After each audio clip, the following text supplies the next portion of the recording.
If you've ever felt like the third wheel, this podcast is for you. If you love Wheel of Time, this podcast is for you. If you're bored and have nothing better to do, this podcast is for you. Join Rob, Megan, and Jen in celebrating the Wheel of Time and its statistically best fandom and ridiculous gaming skills, and probably a few cocktails. And find out which one of them will be the third wheel this time.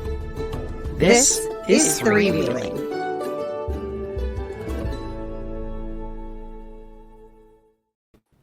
Hello. Hey! Welcome back to episode 11 of Three Wheeling, everybody. It's not three of us this week. Nope.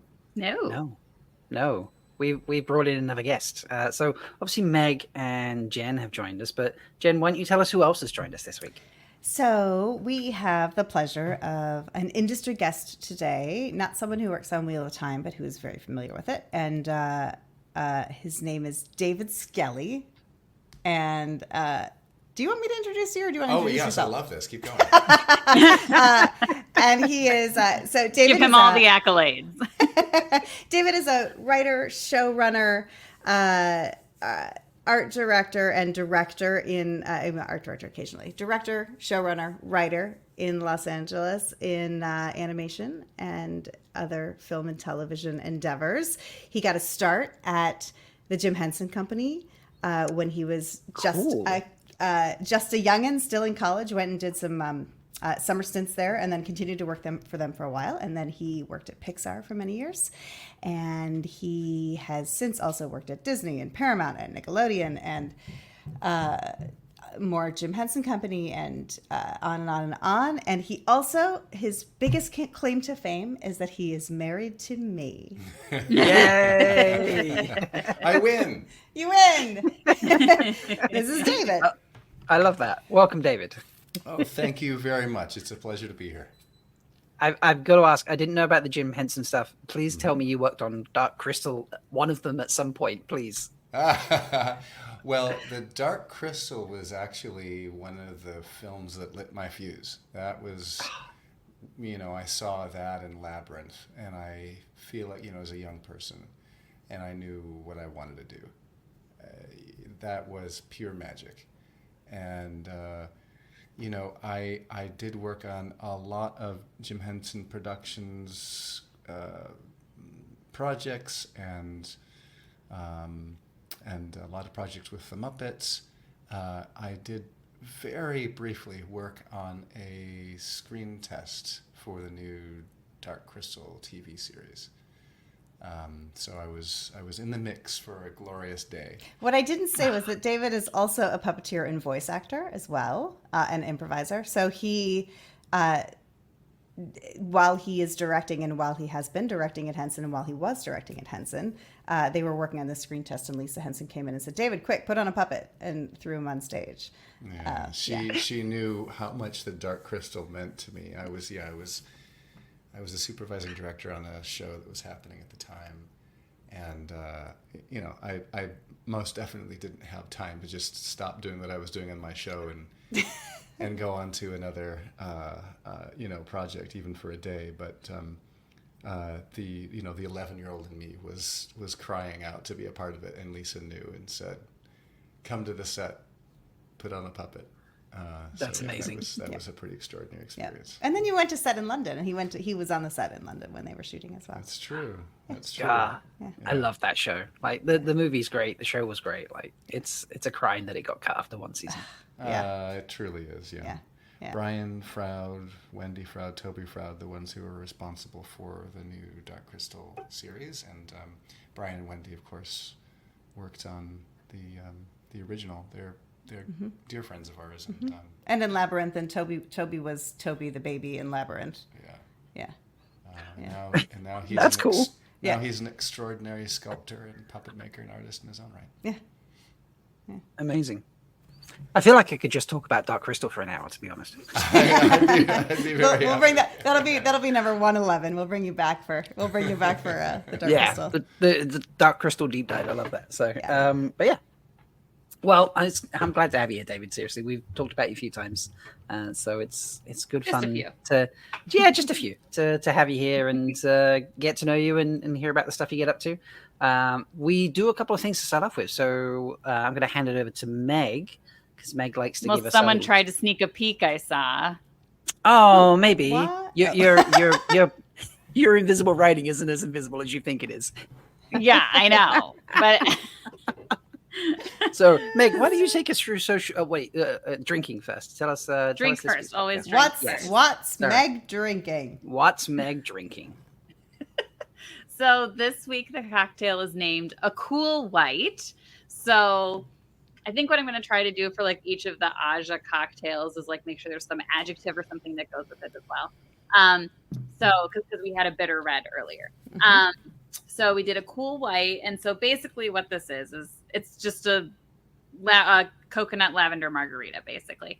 So so where the inspiration for like getting this to be for the White Ajah was, so obviously it's white in color. Ooh, very because of the cream of coconut, and then like the coconut and the lavender kind of like simmer down the flavors of a traditional margarita, so it's just like more of a subtle flavor, so it's not as like tequila-y punchy as it normally would be. So I still felt it was like White Ajah cool logic sort of like thing. So anyway, so the recipe is in a shaker with ice. You're going to pour 1 ounce of lavender syrup, half an ounce of orange liqueur, typically Cointreau is what I prefer, 1.5 ounces of blanco tequila, 1 ounce of cream of coconut, and 1 ounce of lime juice. Shake and then strain over a rocks glass with fresh ice. Cheers! nice. Cheers. Oh, that sounds delicious. Now you're suitably refreshed. Why don't you Yes. tell us because we just like to give it to Meg for the beginning. Yes. So tell us all the social media stuff we've missed. So I wouldn't have said that there was much, but of course, me stalking the actors on Instagram. So Ayula Smart, who plays Avienda, and Kira Coveney, who plays Elaine, are being besties in Barcelona. So yeah, I had to do some digging to figure out that they were in Barcelona. So it looked like that crazy cathedral that like they've got all the scaffolding on, still like working on or whatever in Barcelona. But like I compared it to pictures of that cathedral. And then they were also, it was actually very interesting. So they were at the Basilica de la Sagrada Familia. So that's the famous cathedral. And then they were also at Torre Glorias, a 38-story skyscraper that, in my opinion, looks like the Tower of Genji. Can I just rewind a little bit to I had to really sort of dig in and look through photos and figure out they were in Barcelona bit? Yeah. Did you just like geeky eerie them or something? Is this like... I did, yes. You know? It's my dream to be as cool as Geeky Airy, so... That's fair. She's very cool. Mm-hmm. She's amazing.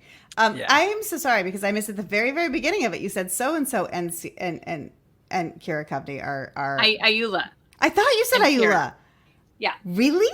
Because I Yeah, saw, hang on. I I actually all right. screenshotted the pictures. I'll put them in the Discord. Lovely. So if you want to look at them. But Amazing. Okay. I saw some pictures of Kira and I thought she was all by herself, so I'm really glad to hear that that the besties are together.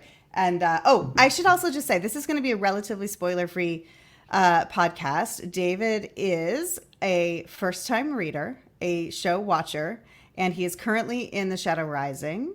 So we should try to be a little bit spoiler light. how far just in the about. Shadow Rising? Oh, Rand is still in the tier, and has been that's... there. He's in the starter tier. He's been there Yeah, for very a long beginning. time. Yeah. Yeah. I got a little stuck in that spot. I said it's just because he's just running around and snogging with Elaine in corners, right? It's really boring. There's not a lot going on. That's fair. Yeah. Here are the photos. I'm going to share them on screen that Meg was just talking Okay. about. So this is that's Kira. Yeah. So that's Kira on Iola's page. I don't know whose page this one is, but that actually, you're not wrong about that tower there. I know. Right. This picture needs to be slightly bigger. Sorry. Yeah. There's Iola. And then I think Kira's biking right behind her, actually. Because if you look in a future photo, it's that shirt. So if you look in the one with Ayula with the sunglasses, yeah, they're both riding bikes, and I'm pretty sure that's the hero back behind her. Right there. Yeah. Okay. Mm-hmm. Nice detective Wow, work, Meg. you really do dig in, don't you? That is some detective work. I'm Right. obsessed. With them or just everybody? Everybody, of course. Fair. Yes. Well, yes. Detective Meg is on the case again, it seems. So definitely some points in the plus column there for that one, Meg. Thank you. We'll get you and what series on some sort of And I'll be an honorary member or something. yeah, some sort of pun on investigating. So, speaking of what series, they did give us some news, haven't they? Yes. So, Frederick Wagner, who appears to be working with Thomas Napper, according to his CV, would make episodes 3 and 4 of season 3. And then he said something about getting a life cast, which I would assume would mean prosthetics. Presumably, yeah. Yeah. Yep. That's the video where he was like totally covered all over his face, wasn't he? And he was just sort of like it was like up to his mouth or like over his head towards his mouth, and then he was just talking while he was laying on the couch or chair or whatever he was on. So. Yeah, I think Taka Ranriad also said it could potentially be for like a body double, like if he's like a dead body or something, or whatever. Yeah, you could do that too. If they're doing a full body cast, but if we just saw him from the face up, it might just be prosthetics. David? Yeah, well, I mean, a body cast can also be used for very tight-fitting costuming too. Yeah. That's a good point. Yeah. But if his face was covered, I would argue If that it's his it's face, likely then they're it's doing like prosthetics. Sure. Yeah, that's fair. Yeah. So, without going spoilery, I mean, I can go. You've seen Lord of the Rings, I assume, David? Oh yeah. When he was sat in that chair, I just got mouth of Sauron vibes. Sauron. You know, with the Sauron, whatever. Yeah. So could he be playing a Murdrell? Is that what we're thinking? I mean, maybe. I don't know what. But again, I don't want to venture a guess because I don't want to give spoilers. So I think we're all thinking the same thing, though. I'm not. Yeah. David, take your headphones off. Seriously, I need to know what they're thinking. But I'm gonna hear you. No, I won't say anything. All right. Headphones are coming off. Headphones off. All right. What are we thinking? Shadar Haran. the Haran. Oh, okay. Yeah. All right. You put them back on. It's fine. You wouldn't even know what that means. I mean, yeah, it's very out of context. Yeah, this is true. Well, that's the thing. I mean, like, I am so far, I'm such a, in the beginning of the series. Yeah. It's probably, Yeah. I mean, you can say a lot of things that simply won't mean anything. Exactly. And if it's a name that starts with an S, he'll forget because there are so many. There's a few. So many. And actually, if we do get to our drinking game this week, there are 2 S Aes Sedai in the drinking game. So Excellent. Of course there are. Right.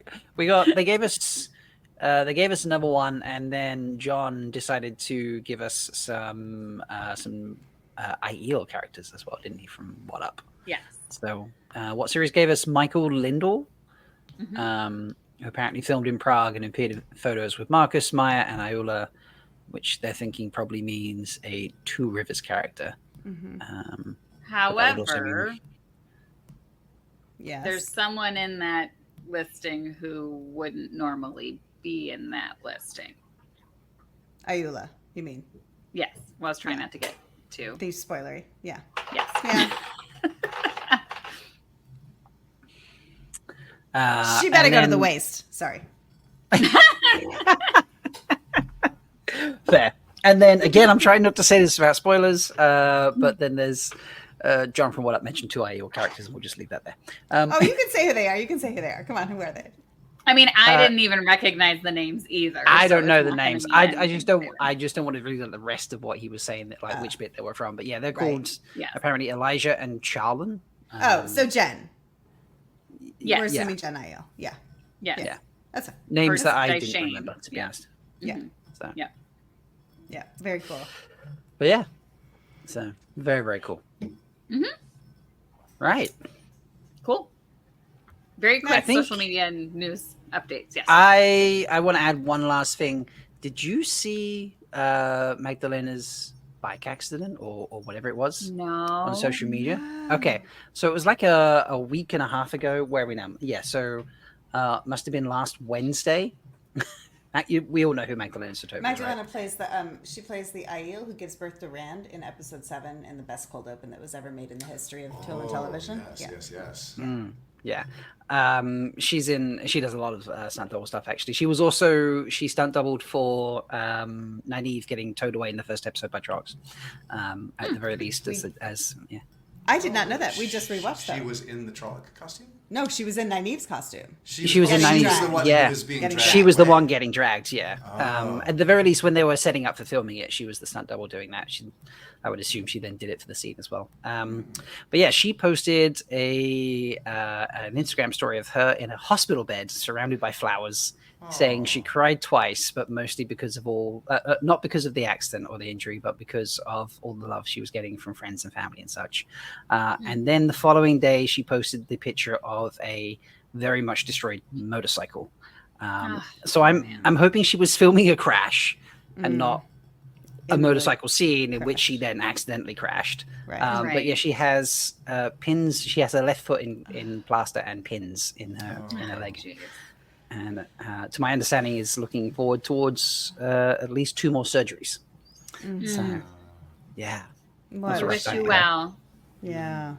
Yeah. Sending all the So- yellow Ajah vibes. That's really. But she seems to be having a good time with it. She's mostly just trying to look after herself and, I suppose then keep busy. I would assume that in her job, she has some kind of insurance that covers, like, I have an accident, I for need to be off sure. work for 9 months, a year, or whatever it might be. Who knows? So, but yeah. So fun for her. Sorry to no, hear that. yeah. So, but she's in good spirits, which was nice to see. That's great. But I don't think I saw anything else. No.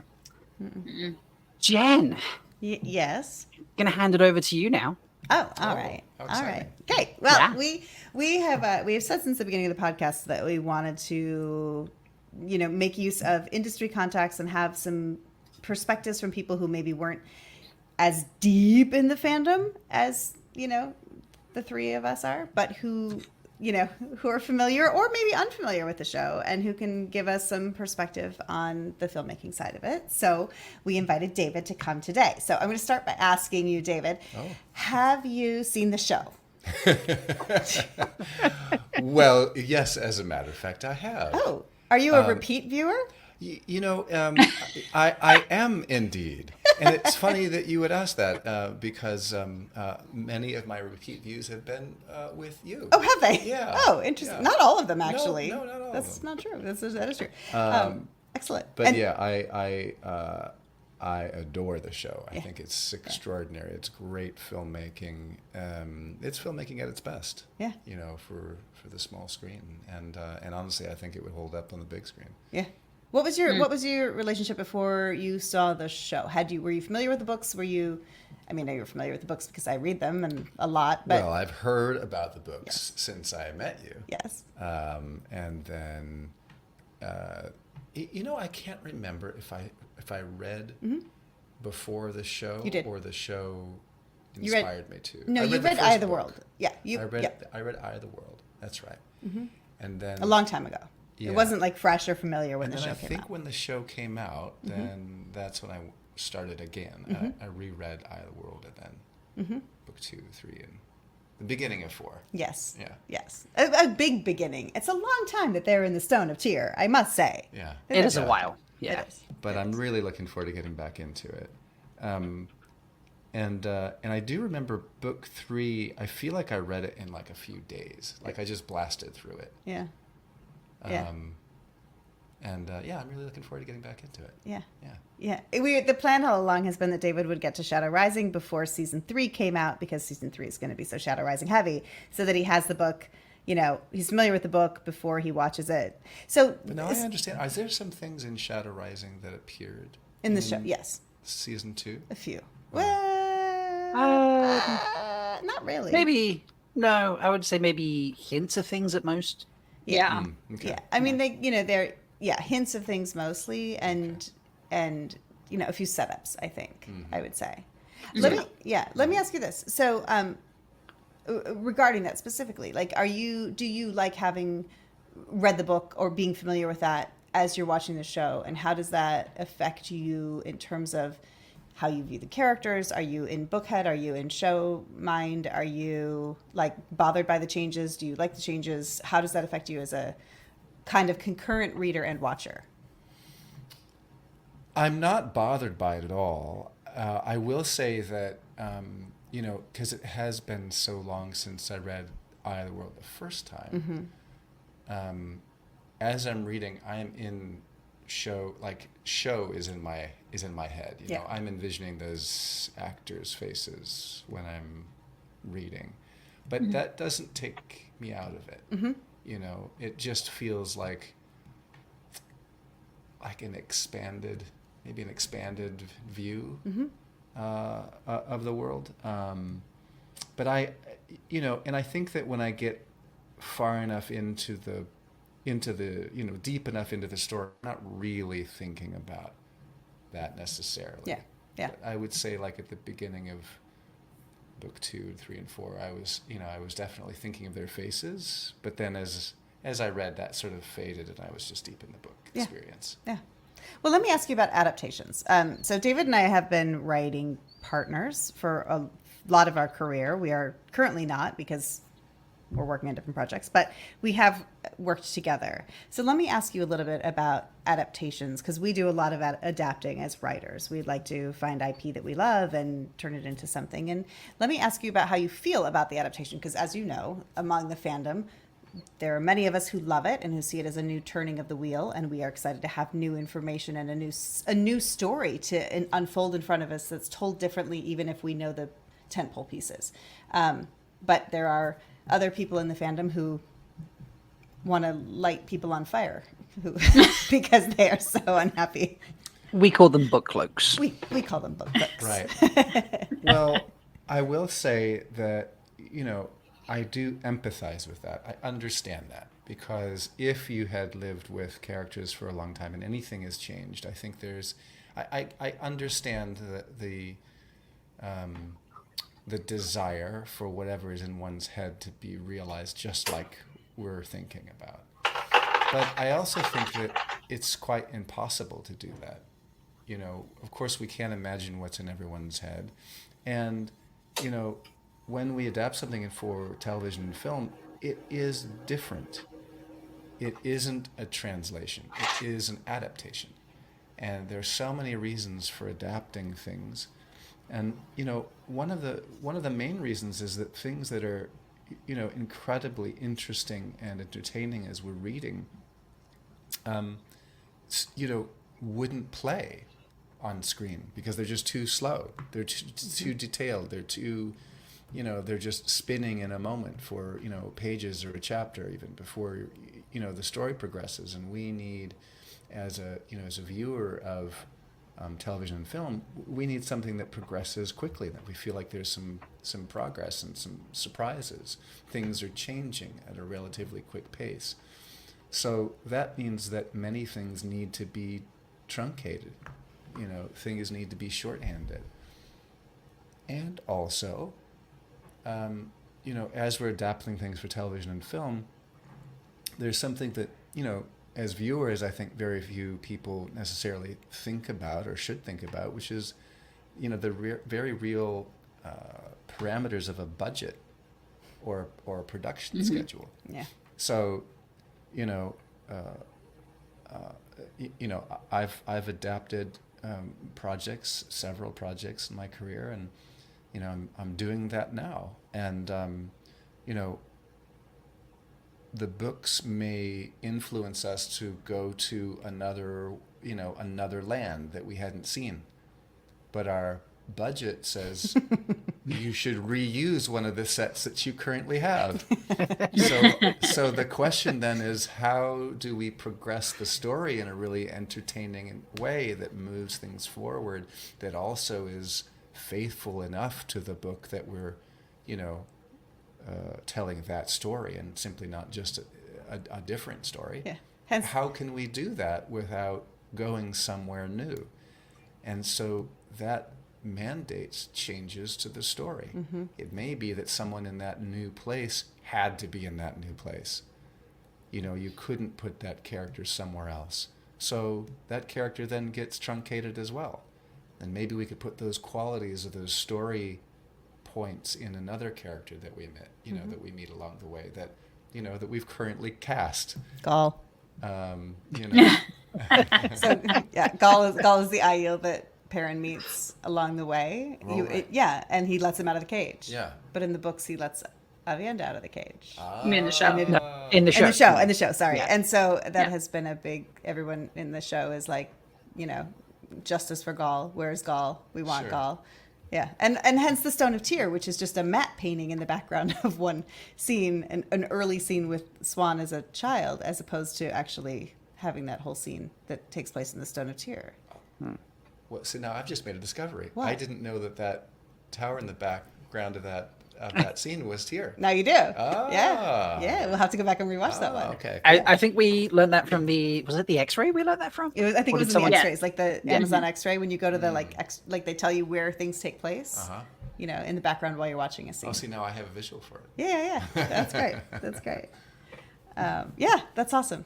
I mean, it's true. Like that, there is there's just a lot more to consider than just translating it to the page the way you imagine it, see it, want it. And and that's just locale. Yeah. That's just schedule and budget. That has nothing.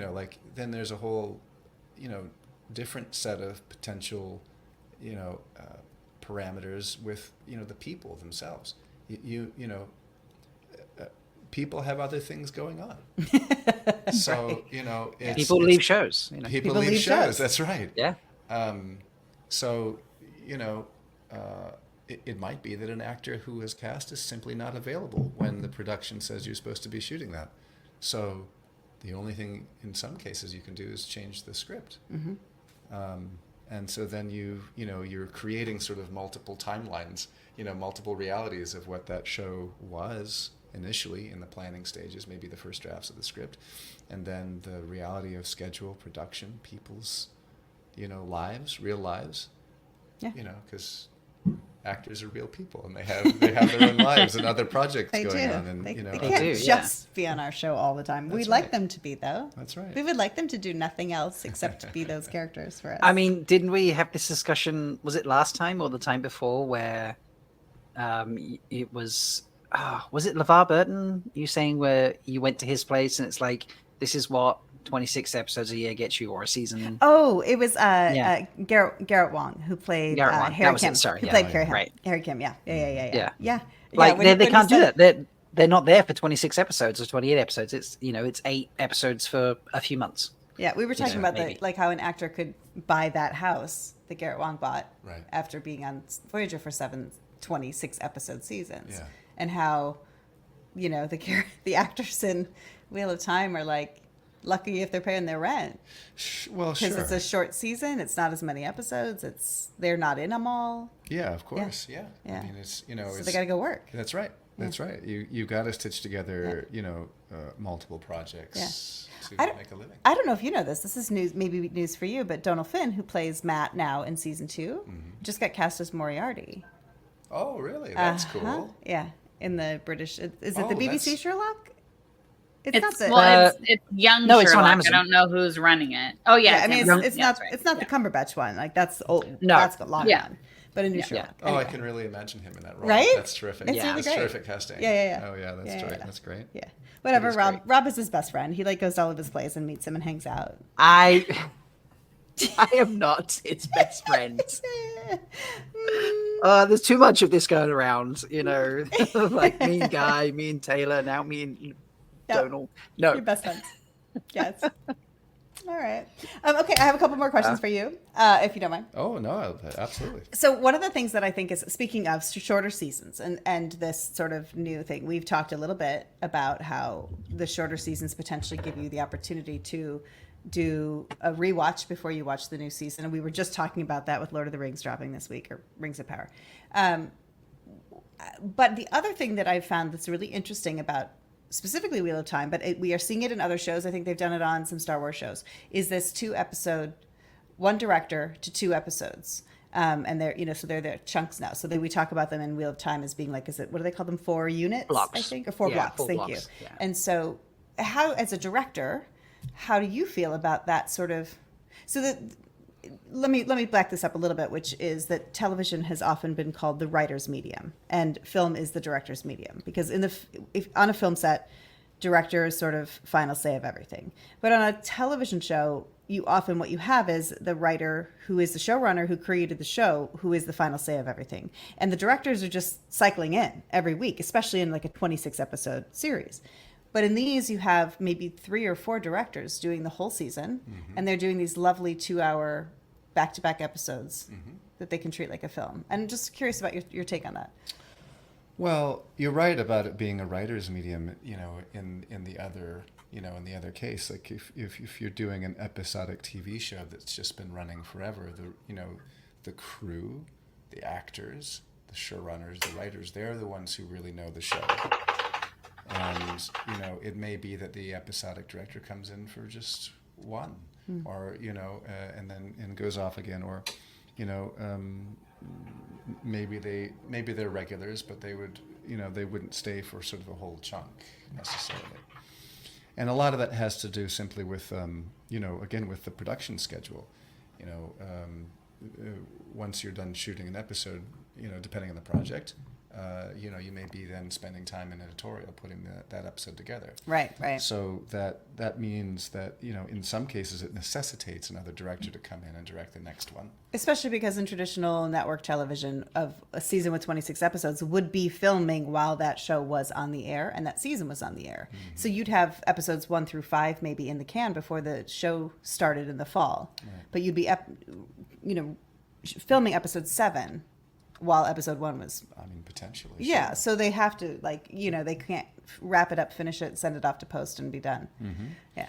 So in this format of doing, a director doing a couple of episodes at the same time, there is an advantage from a production standpoint, which is you can do what's called gang shooting. So, if you've got 2 episodes, both of which are in the same, there's a scene in the same set, then that director, has prepped both of those scenes for both of those episodes and can go to that one location and shoot both of those scenes. And then move on to another set where perhaps that set is repeated again in those 2 episodes. Mm-hmm. So that, again, you're sort of grouping or ganging those sets together and directing them simultaneously. It's quite convenient for production and crew because you go to one location if they're in different places, shoot everything there for both episodes, and then move on to the next place. Oh, yeah. It's really difficult from a directing standpoint. I've done this as well because, you really have to remember what the context is for these out-of-sequence scenes that are not just in one episode, but across 2 or more. And asking your actors to remember that they're in a very different emotional place. That's right. And, and that that's a lot to juggle, and to move from place to place emotionally and physically, and remember, it may be in the production that you're shooting the things in episode 12 first, and you go back and do the things in 11. So you have to sort of, reset to the time before you've experienced those things from the later episode. Yeah. So it is tricky, but I also think that it gives the director more, to your point, I think more authority. And more of a sense of ownership over that material, because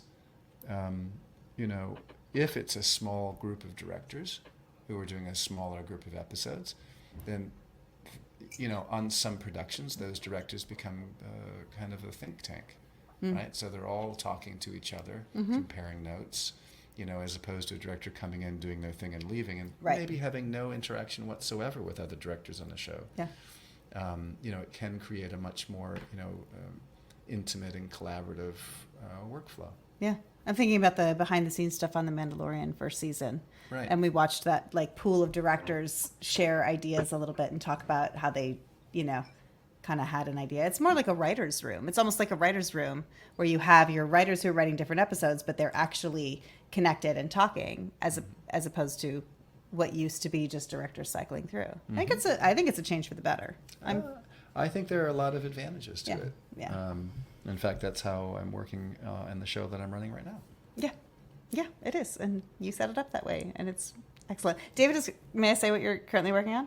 Well, I'm happy to. Please do. I am currently running a show called Max the Midknights, which is a book adaptation from the author Lincoln Purse, who also does Big Nate.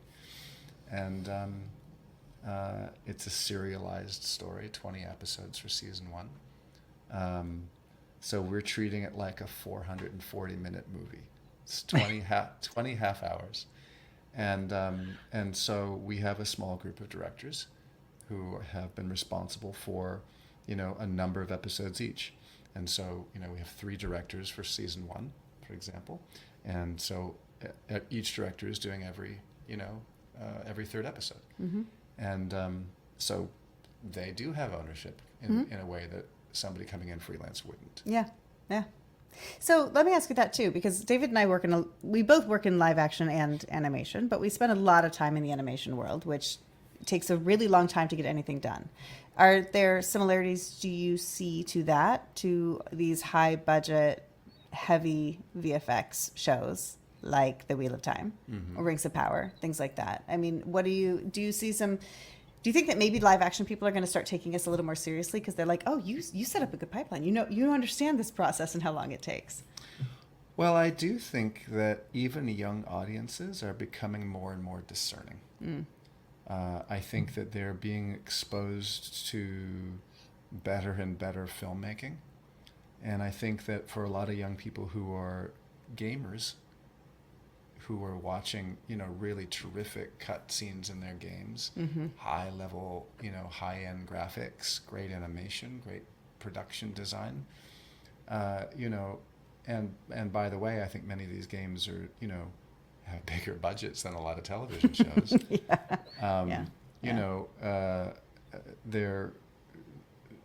It's hard, I think, when a young audience member is going from that level of quality to,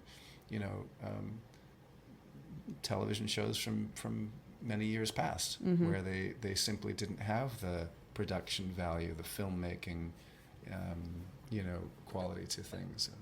And so I think it's making television producers, directors, writers feel as though we have to up our game in order to retain viewership. To compete in the, or to attempt to compete from these extraordinary video games that are, on the market now. So, so I think we're seeing a huge leap in quality in television production for, across the board, for young people as well, where most of the time, I spend it's for family entertainment. But my goodness, look at Wheel of Time. Look at the new Game of Thrones show, the new Lord of the Rings show. The production value is through the roof. Yeah. So So to ask you a bar is question high. about production value, did you see a big jump between season 1 and season 2 in terms of production value? Well, I would say that from a viewer standpoint, it felt like a seamless connection between 1 and 2. There was it didn't feel like I was suddenly in a different world or things had changed. I could watch the last episode of season 1, go right into season 2, first episode, and it felt like very unified. But it did seem like the scale was bigger, and I don't know about the budget. Was the budget substantially bigger I think it for was season 2? similar to season 1. I think they kept it pretty similar to my understanding. Yeah. But I mean, But it felt more. So with to me. with sort of the epilogue of season 1 and the beginning of season 2. Yeah. It's not easy to do a fleet of ships with.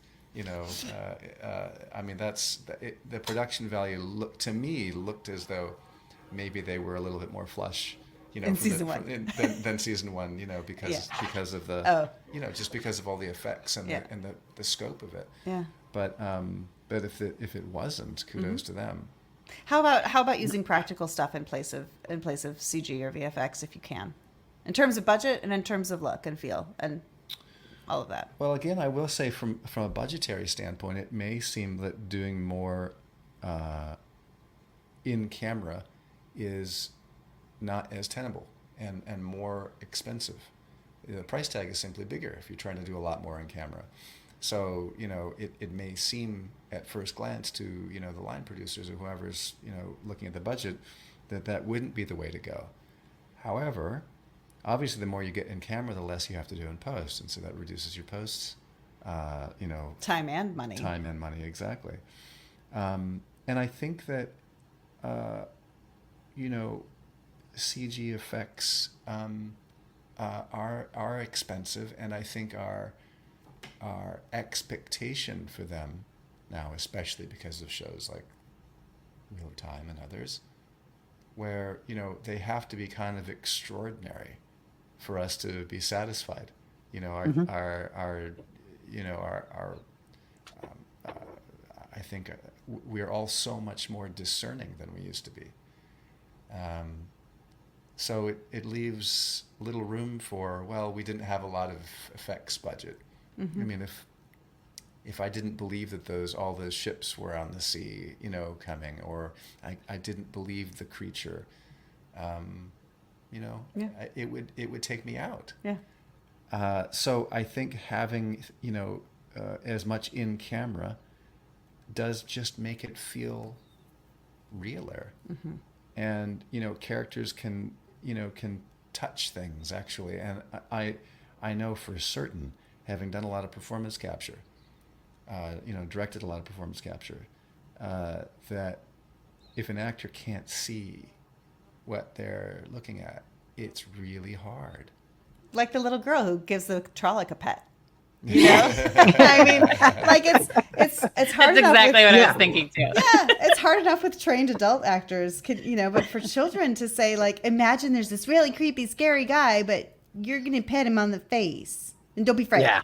I mean, like, it's a lot. It's a lot. Yeah. I wouldn't have expected practical effects in-camera effects to cost more than doing, post-production CGI and stuff like that. That surprises me. Yeah, I mean, you can't just sort of put a rubber mask on somebody and call it a Trolloc, right? I mean, True. there are close-ups of those nostrils flaring and the inside of mouths, and they're really. We just rewatched the first episode of season 1 last night, as a matter of fact. And I was just thinking when he bellows at the village. Yes. Yeah, exactly. And that level of prosthetic, and undoubtedly some animatronic or radio controlled bits, and for those kinds of creatures, or I don't know if that was part of the Trollocs. Most of those are done practically, I think, and so they probably did have so. some radio control on Maybe there. there was somebody helping to enhance those. Yeah. I wonder if there was some CG enhancements in those. There probably might have been a little bit added to the masks. Yeah. But but the actors, the super performers who were doing those, brought them to life. Yeah. Yeah. It's terrifying.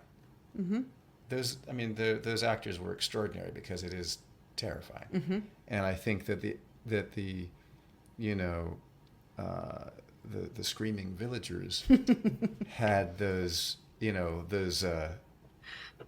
actors in suits there. Yeah. To inform their performance. Yeah. And I think if you had asked a group of people to run around scared, and later on there'd be something scary there, we wouldn't have felt it as a viewer. Yeah.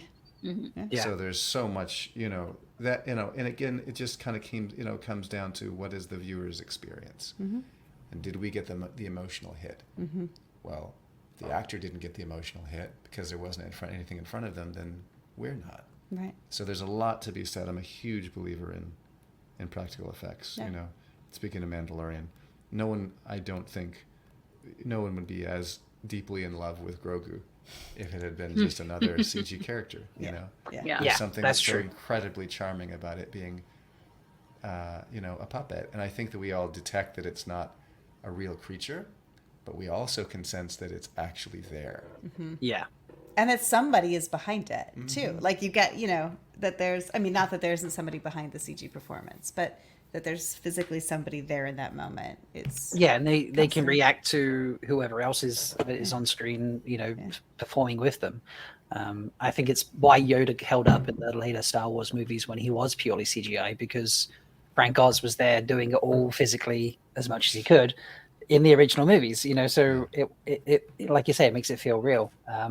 A good friend of ours who is a puppeteer, who's actually, he's the suit performer for Nine Numb in all of the Star Wars movies. But he was working at ILM at the time that the first movie came out, and he had worked on Return of the Jedi. So they put him on Yoda to animate him. And he was like, this should be a puppet. This should be a puppet. This should be a puppet. And he's a gifted animator. But he kept pushing. He was like, it's me, a puppeteer, animating a character that I know and worked with, but it should still be a puppet. It shouldn't just be CG. And then then episode 2, they got Frank to come back and do it. I mean, aside from just voice. And I think to his credit and other animators, they studied the way the puppet moved, and I think they made it look as puppety as possible. Yeah, but it's still lacking until you had the puppet back. I mean, Mike would be the first one to say it. Yeah. And as your point to saying it does take you out of the scene. I know it's a movie and not a television show, but I recently watched Deadpool and Wolverine, the third Deadpool movie. Careful, no spoilers. No, this is not spoiler.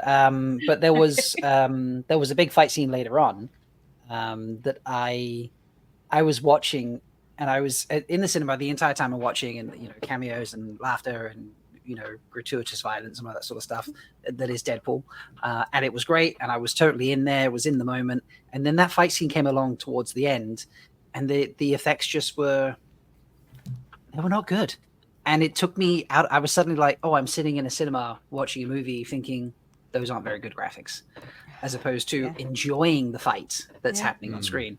And it took me until the fight was over, and then I was like, I slipped back into it again.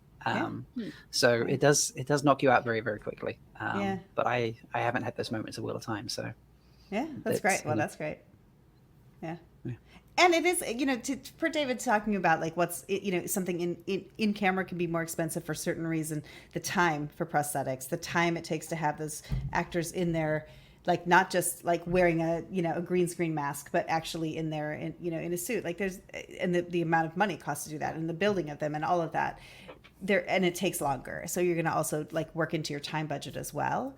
But a good mix of both can often give us the best that we want. Was it Richard Taylor who originally said that to us? Who was like, or was it us trying to convince him of that?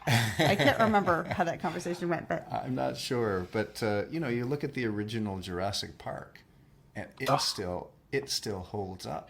It does. The effects still hold up. And, things that were made 20 years after the animation may not. And I think that part of that, to your point, the real, magical blend of practical and CG, is what works so well. Every other shot is a different technique. And I think, so we don't sort of, we can't decode it, Yeah. And I still think that, oh my gosh, I'm blanking on their names, the two main scientists of Jurassic Park. Oh, their actor names or the characters? Ellie and Ellie and oh my Dr. God, Sadler Dr. Grant. Dr. Grant. Dr. Grant. Does he have a first name? All I Alan can Grant. think is Ian Malcolm. That's all I can think. Alan Grant and Alan Grant. Ellie Sadler. That's right. Alan Grant and Ian Malcolm. Well, their performances as they get out of the Jeep to look at the dinosaurs, Falls to the ground. Those were like some of the best reactions to anything in cinema history. Yes. And so I don't know what they were looking at, because they weren't looking at those those giant long-necked dinosaurs. So that sort of blows my theory out of the water of like, you've got to have something there to have a great performance. But those two, maybe you just need Laura Dern and Sam Neill. Yeah, Sam Neill. that might help.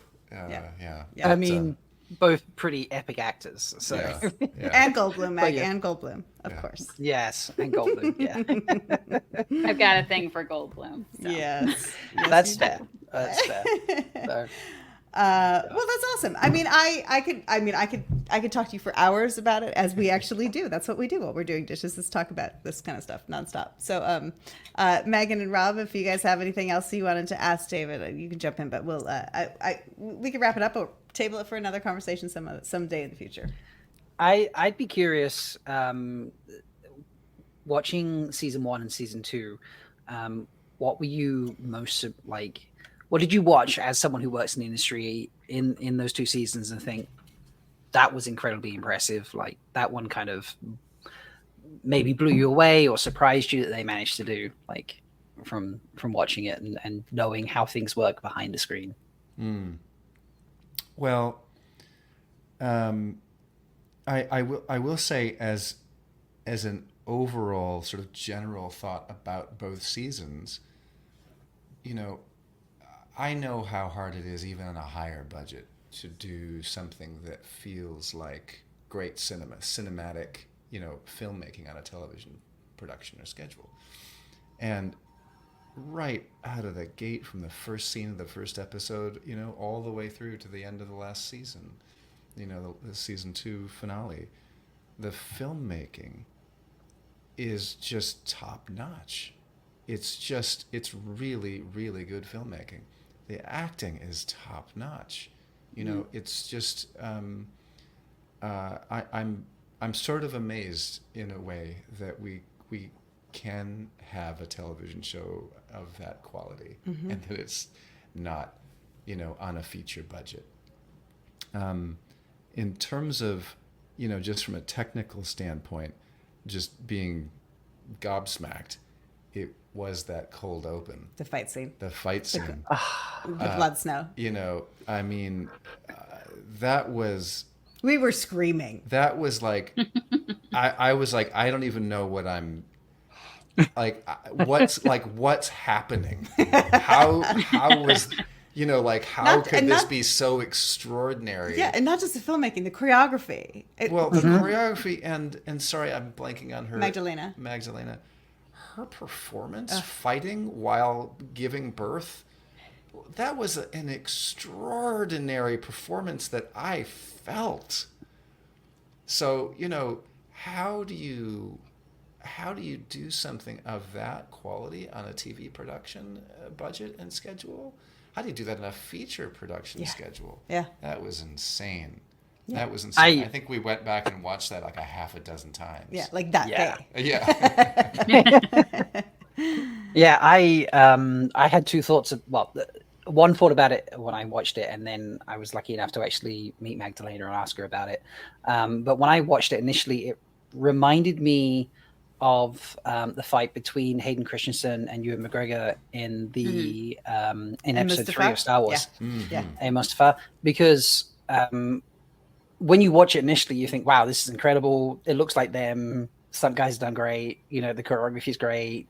It's probably sped up, all good. But then if you watch the behind the scenes stuff about it, it is no stunt people, apart from maybe when they're leaping between towers and stuff, obviously. That's, you know, that might not be them.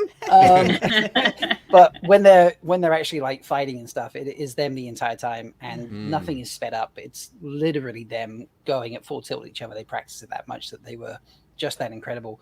Oh, I actually didn't know that. That makes me appreciate that all the more. Yeah, it is the 2 of them. They practiced it. They broke so many practice lightsabers, apparently. Yeah, but that is 100% them. There's no speeding up. There's no added flares to it or anything. That's absolutely the 2 of them working their asses off to achieve that scene in real time. Didn't they have to keep reprimanding? I don't remember if it was Ewan McGregor or Hayden Christensen to stop making lightsaber noises with their mouth. I think both of them, to be honest. I think so, yeah. I think they kind of egged each other on a bit and be like, "Well, add those in. You don't need to do that." Right. I mean, but I remember. Sorry, go, David. No, I was just gonna say, having had a lot of lightsaber battles with our sons, like I can't. That Megan has filmed. I can't. That's right. I can't do it without making sound effects. It's impossible. That's true. It is. Yeah, So and my sons represent reprimand me for doing Yeah, they that. do. They're like, you don't have to make the sounds. But sorry, go ahead. You do. Yes, you do. You do. But I remember watching that and thinking, I don't think I'll ever see a fight scene this good again. Right. And then I watched Blood Snow, and I was like, this is. I've actually gone on record and described it as the best piece of cinematography I think is out there. Like, in terms of a fight scene, I was like, I thought, Hayden and Ewan were like up there, but this one pipped them to number 2 for me. It was incredible. Yeah. I actually last year managed to I got taken out to Prague for like set visits and stuff like that, and Magdalena was there doing the stunt portion with the stunt people. Like there was like 7 or 8 of them. I actually got to ask her about what it was like to film that, and it took them 3 days of filming to achieve that scene. But she had a huge blast doing it, and she's not normally an actress. She's a stunt person, so she does fighting, and if she's on screen and you see her face, it's because she's a nameless spider in the background. She doesn't have speaking parts or anything like that. Acting is not her number one thing. But it was just incredible that she could act like that and give her. She proved herself an extraordinary actor. Yeah, she did. Yeah. Yes, she did. I agree. Yeah, but the other thing about that is specifically about that scene, but then this permeates for me so much about Wheel of Time. They aren't messing around. Like, they're not taking shortcuts. So that scene was choreographed as a fight scene for what a woman who is a good 60 pounds lighter than the 2 men, than the 4 men that she's fighting. Like, how is a woman going to fight in that way and who has been trained as a woman and dominate? Like, it's, I mean, and I know they did the same thing with Ayula against the White Cloaks in season 2. Like, so I know that was also, and some people have like commented on, like, it was, some bits of jiu-jitsu, I think, and some other things, and that it wasn't really, like, maybe that wouldn't totally work. You can't just always use somebody's body weight against them, whatever. People have been a little bit critical, I think, of that, but there were like just the things of like grabbing their yellow capes and using that to like change the directions. No capes. Don't wear. Thank you, Edna. Thank you.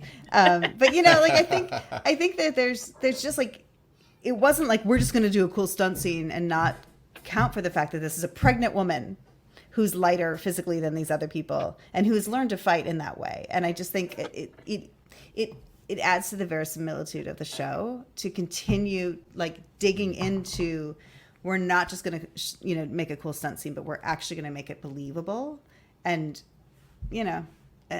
it's throughout. It reminds me of the level of care and detail from the Lord of the Rings movies, the first 3, and that like having artisans and craftsmen make things that were like, well, this is how it would be if you were making it in Middle Earth. Like, not that nobody knows really, but I just think it's I think it's a testament to the show and part of why it feels so good and authentic. Mm-hmm.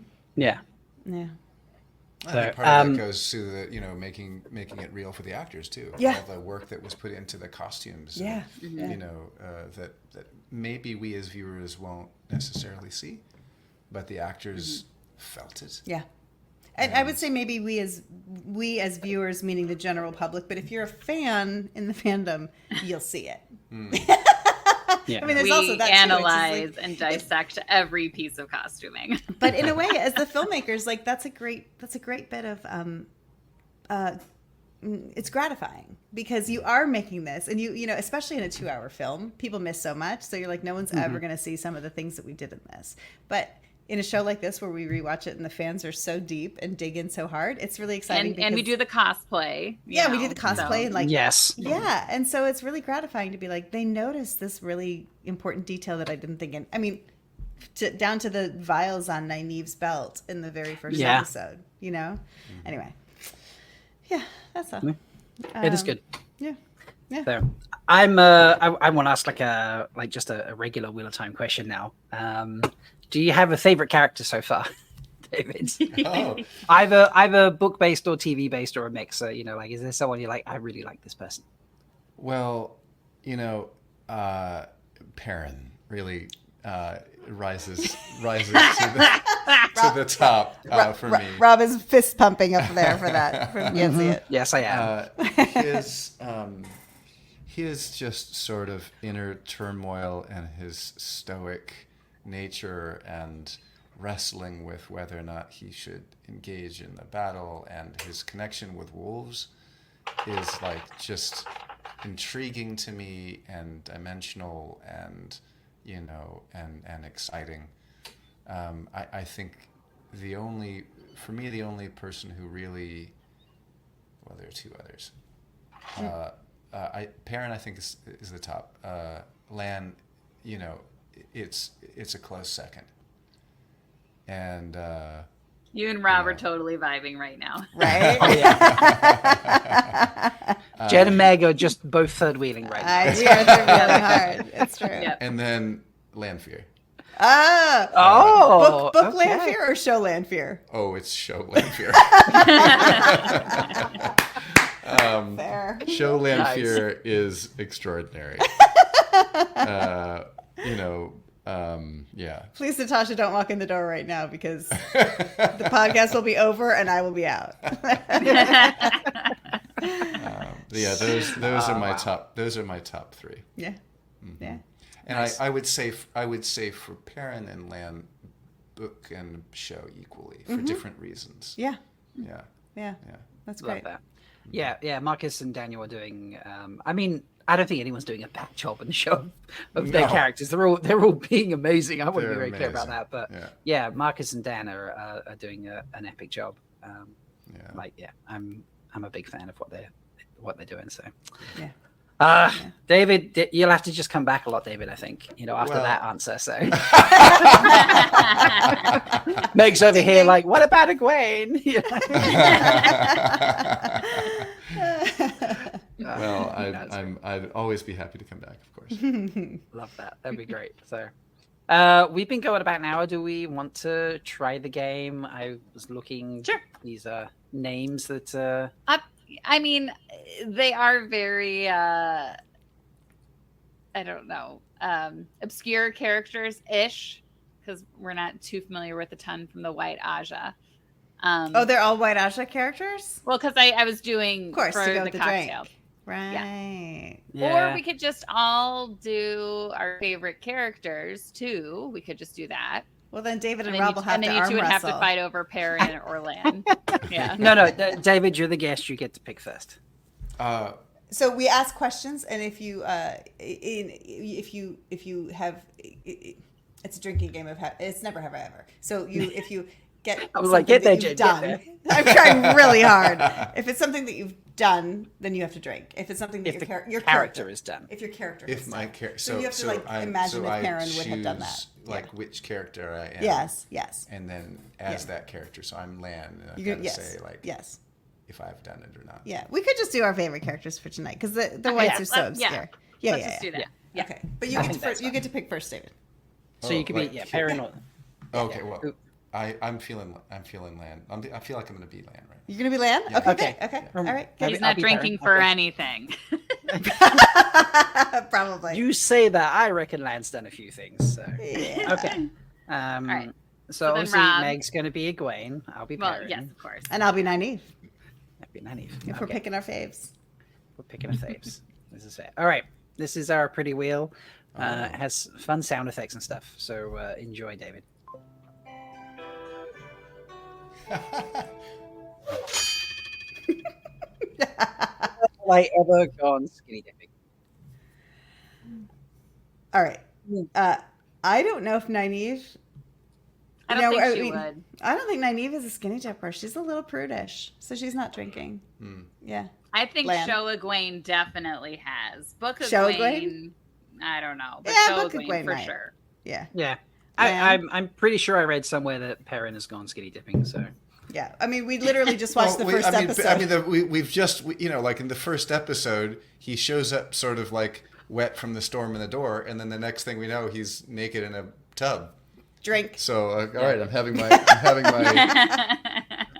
David, a fun fact about that scene. I don't know if you know this or not. That was not only was it Daniel Henney and Rosamund Pike's very first scene filming together. Oh, was it really? First day for both of them on set. First That's time filming extraordinary. together. Yeah. There was no cover up. Daniel Henney was absolutely naked for that scene. Stepping right in front of her Yeah. into the pool. Yeah, that was revealed at the season 1 Q&A after the premiere, and Rosamund was very, very careful and very delicate of how she answered it, and she was like, "Ladies, it was everything you'd hope it would be." And Dan's just sat there being like, "Yep, that's my first day on set, so you know." What a way to break the ice! Right? Holy cow! I know, right? Yeah. So yeah, it's a fun story. I'm sure they'll be telling that one for years. Yes. Never have I ever crashed a wedding. Okay. Nynaeve would crash a wedding in 2 shakes of a whatever shakes. Yeah, but she would crash it because she would think the 2 people getting married shouldn't be getting Oh, married. oh, because she 100%. wanted to- yeah. Yeah, and she'd be telling them how to do it right, or what they should be doing, or why they had to wait, or yeah. That's easy. I think Egwene would like to have a good time, so she'd just show up. So, All I mean, right. she's the mayor's daughter. I mean, she would just be like, "I'm invited. What are you talking about?" So That's fair. That's True. fair. Yeah, I don't think Perrin would crash a wedding. I about don't Lan? think Len would either. It would be too, inappropriate. Yeah, and against tradition and there's something that's not about me. Here. Right. Mm-hmm. That's fair. He's got his land down pretty good. This is That's impressive. Already on Shadow Rising and nailing it already. I'm impressed. This is good. Never have I ever started a fire. Well, Nynaeve, finish your drink. based on Megan's last week of Baby Meg's journal, where Nynaeve started a fire, and what did you say? She started a fire, and I kind of felt bad for her because it was a fire, but I was glad she was able to use magic or something like pretty that. much. Yeah, That is. Egwene Basically definitely what he has too, for sure. Yeah. Yeah, I think it's a standard thing, isn't it? They would all have to have I started. mean, a fire. everybody's started a fire. They're going to be cooking. Yeah. Yeah. Cooking fires Yes. every day. Yeah. Right. All right. Drink. Yeah. I'm drinking. All right. We'll do a couple more, and then I will finish on some Malkirikon news. Yay. So, had some fun things happen in the past week. Never have I ever tried 2 Rivers tobacco. That's Tobacco. amazing. I think Egwene definitely has. Yeah. So I'm like, are we talking show Nynaeve or are we talking book Nynaeve? Because Nynaeve you know might what? kind of be a little I don't think teetotaler. Nynaeve would do it for either. I don't either. Yeah, I think Nanny's a teetotaler. I feel like Perrin definitely would have a pipe out and go for it occasionally. So For sure. For sure. Well, Lan wasn't there long enough. Yeah, there you go. No. That's fair. and That's Lan's a healthy living kind of guy. So Yeah. Yes. I agree with that. All right, last one.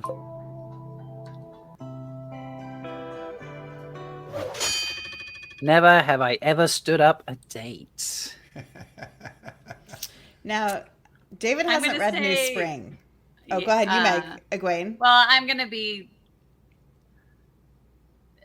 careful about what I say, but in the later books, when she's in the place Yeah. that she's the thing of, and you know who is annoying, Right. she definitely stood him up. Okay. All right. Yeah. Okay. Fair. All right. I don't think Perrin would stand up a date. He might be late, but I don't think he would stand one up. Yeah, that sounds about that's right. fair. That's fair. Nynaeve would stand up a date in a heartbeat. She'd just be like, change my mind. Yeah. And I feel like, Lan wouldn't mean to, but if something important came up, That's fair. Yeah, I think that's fair. Yeah. like something came, something's going down. Yep. And he's needed. All right. Drink. All right. Yeah. All right. I think that's fair. Well played, David. Yeah. Yeah. Nicely done.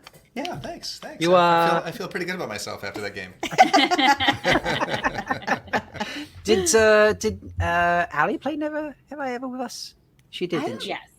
Yes, yes, she Did did. she? Did, but Gus Yes. had to go. Yeah. Right. Gus had to go, and Guy didn't because he had to go fly home. Bless him. So fair enough. But he did do the flaming goat kisser shot. He did do the flaming goat kiss shot with us. That is very, very true. Yes. Okay, so you're our second guest to do Never Have I Ever, even though you're I'm honored. you're our fourth guest, so to speak. Unless you count Ali and Gus as one, which Yeah, I suppose you You could. could. So, well, I'll ask them that when they come to MargariCon this weekend. So, Yes, please do.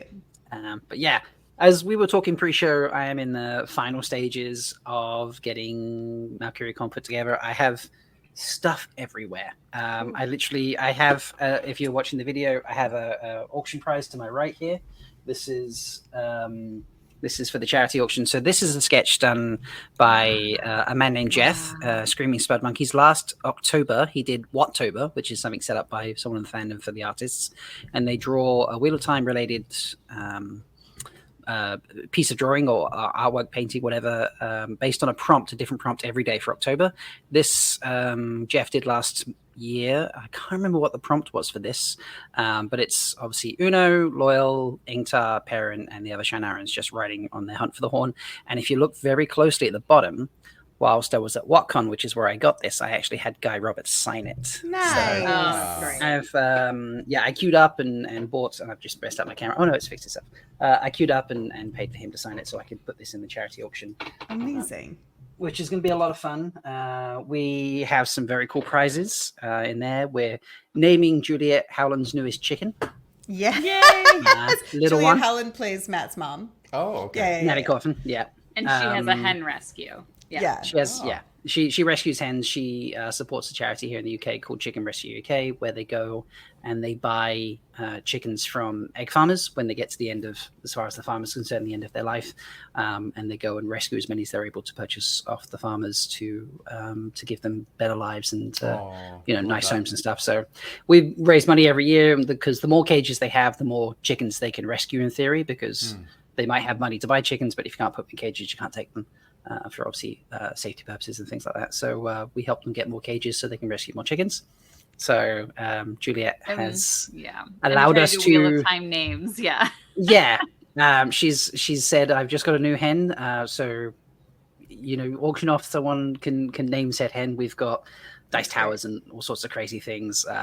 Rob and Jenn from Weekly Wheel News and New Creations by Jenn donated loads of different things, including a giant full color map that Rob did, which is worth like $140. Rob made your shirt. Over. Oh, right. Yes. No, I do love that shirt. Excellent. We've got a couple of shirts. That Meg gave me, actually. I've got, where is it? It's right here.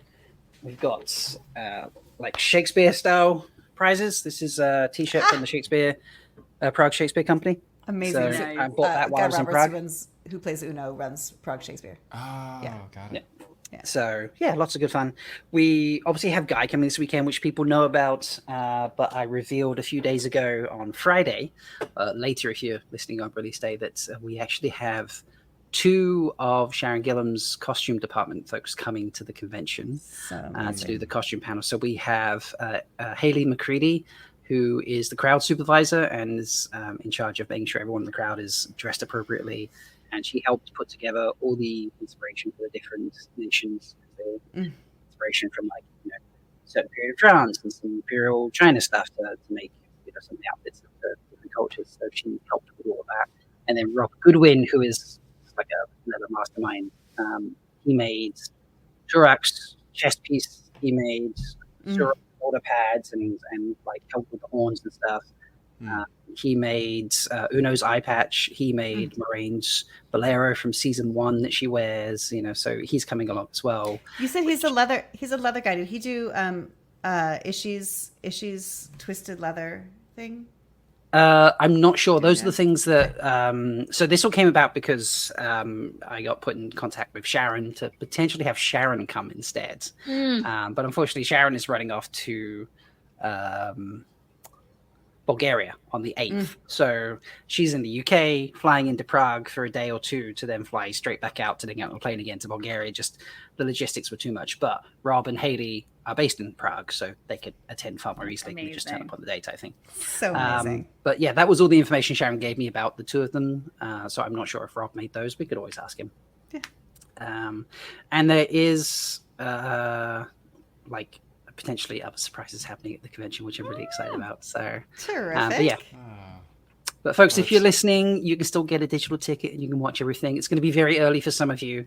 I just sent I just sent the timings to someone at Amazon because they asked me. And I was like, so this starts at 4 a.m. Eastern because it's 10 a.m. in Prague. So Right. I understand if you don't watch live. Yes. So yeah, but it's going to be a really fun weekend. We have a hunt for the horn. We might have horn-related surprises. There might be some interesting, not season 3 reveals, but some interesting things happening in opening ceremonies, and maybe something happening special on the Sunday. That one I'm not confirmed yet, but who knows? But yeah, it's going to be a really, really good weekend. So I'm excited. So if you are listening prior to the 6th of September, folks, or even on the 7th or 8th of September, you can go to malktalks.com/MalkyriCon and get yourself a digital ticket so you can come and watch all the fun. They'll be up there exclusively for at least a month, probably longer. I didn't release last year's at all, basically, to the public, so you can just sit there and enjoy them. So yeah, come and join us. It's 20 quid. It's not much. No. So you can have all the fun.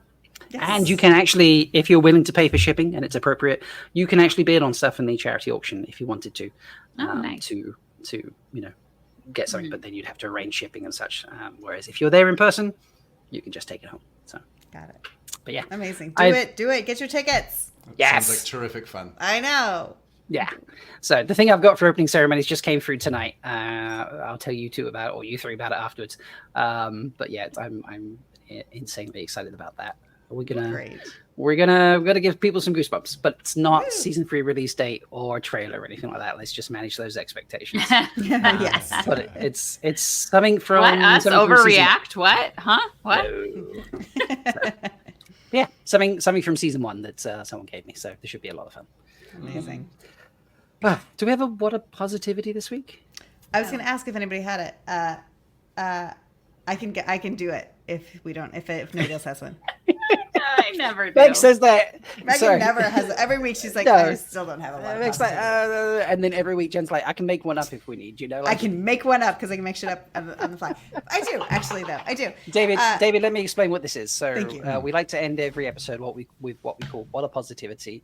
And it is, I mean, we also decide who's the third wheel if we haven't already decided throughout the episode. I think we've got like 2 sets of third wheels this show, but that's fine. We like to end it on something positive. It doesn't have to be Wheel of Time related. Like literally one week it was someone offering me their chair on the tram because I walk with a cane sometimes, saying no, I was fine. And then the next stop, an elderly gentleman got on and everyone was instantly like, yeah, have my seat. Then it was just really nice to see, people willing to give up their seat, even though it was a full tram and things like that. So, that's really lovely. it can be something Wheel of Time related. It can be something not Wheel of Time related. It's, whatever was a positive moment in someone's week, just to round out the episode. So Yeah. I love that. Yeah. All right. Are we doing third wheel first, or are we doing a lot of positivity? I don't know. Who is the third wheel? Well, I mean, Megan and I are definitely third wheelish when it comes to like being Perrin and Land stands. I mean, we love Perrin and Land. We do. Well, okay, Megan loves Land, but I don't hate Perrin. I'm just ambivalent towards him. So I'll take it. I'll take Megan and I as the third. Okay. The third of fourth wheels. Yeah. I don't know how it works in four. Yeah. All right. So, but here's my lot of positivity, and it's cheeseball, but it truly is. So, David and I have been married for a very long time, and we were partners for a very long time before we were married, and we've been best friends, and we were best friends before we were partners, and we, support each other. We work together. But there is something about really daunting when you tell someone my favorite book series is 14, 15 books long. Please read that this. Are chonkers. That are chonkers. Oh, yeah. Yeah. And, and I mean, in the early days, David was like, I would love to. I want to support this. I want to know what this world is for you. And read Eye of the World. And he's like, I'll keep reading, but, life gets in the way and, eventually didn't happen. But his true love of this series and like, when the series started, I knew I was going to be biased toward it no matter what. Like, I knew I was going to love it. But he is, like, just dove in to this really not just a supportive place, but like really loving it and caring about these characters. And for me, it's like it's just a really special thing to share with you. And now I get to share my podcast with you. So my lot of positivity is having my best friend and partner on the show today. Aww. Yeah. You guys are so adorbs. It's true. Very, very cute. That's perfect. I love that. Well, before I muck them up, Meg, why don't you tell everyone how they follow us on social media? Because I always get them wrong. Yeah, me too. And then Jay likes to make shit up. I do. So on Twitter or X, whatever you want to call it. Twitter. The only time it's appropriate to dead name someone is Twitter. Yes, exactly. Sorry, it was making me do the email thing. Sorry. So we are on Twitter or X. We are at 3Wheel Pod, and on dot wheeling on Instagram. Is that it? And on Instagram, 3.wheeling. Yes. Very Yeah, good. I got one still don't right. have a memory.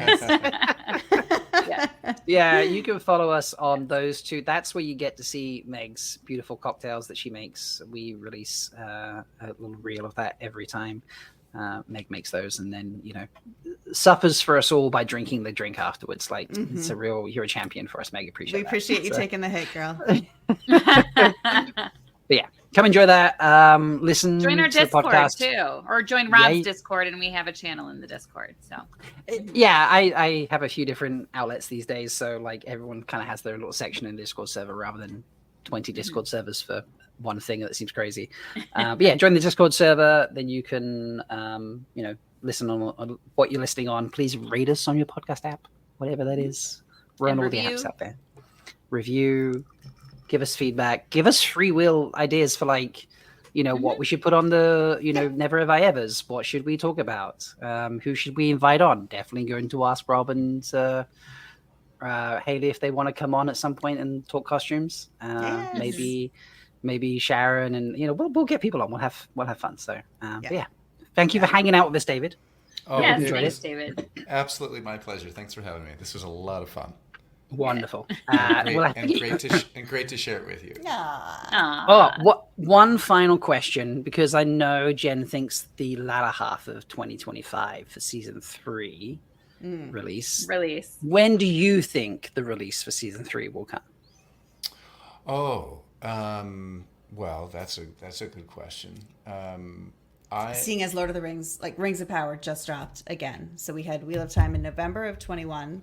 Rings of Power in September of 22, Wheel of Time Season 2 in September of 23, Rings of Power in end of August of 24.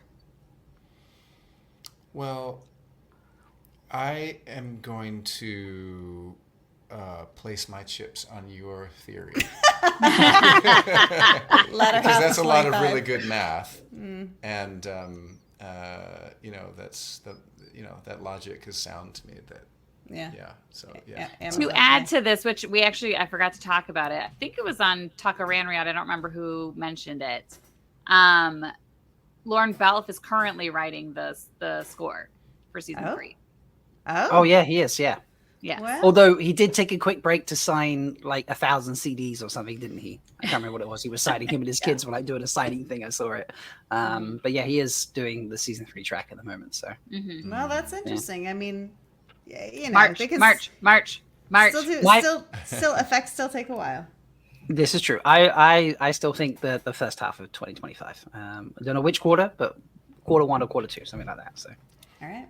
I do not want it to be during Malkirikon again. That was a lot of work last year. Yeah. Yes. Because David, last year for season 2, it dropped the week before the convention. So we got to the convention and 3 episodes were out because it came out, like the 3rd episode came out on the Friday, and the convention started on officially started on the Saturday, and it was just like I was juggling doing panels of reviewing episodes, but then predicting future episodes all at the same thing, and it was just it was a hot mess. Although they did allow me to do showing of the episode that came out on that Friday. They didn't give me any advance episodes, but that was fun to have everyone in the room watch it together. So yeah. All right, folks, thank you so much. And that's it. So we'll say goodbye, and we'll see you next time. Thanks so much. Bye. Thank you. Bye. Once again, we've proven that even when you're the third wheel, You can always find a place to fit in. Join us next time On Three Wheeling. on three-wheeling. on Free Wheeling.